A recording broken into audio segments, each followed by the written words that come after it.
তাদেরকে আল্লাহ কিয়ামতের ময়দানে দাঁড় করাবেন, কাউকে ফাসিক করে দাঁড় করাবেন, কাউকে জালিম করে দাঁড় করাবেন, আর তাদেরকে আগুনের পোশাক পরিয়ে দেবেন।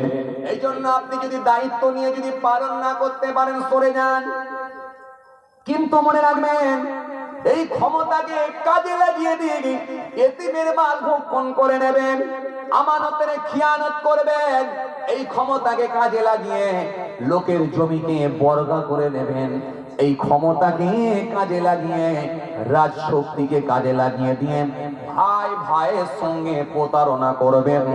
এটা আমার আল্লাহর কাছে কখনো আপনি জায়গা পাবেন না।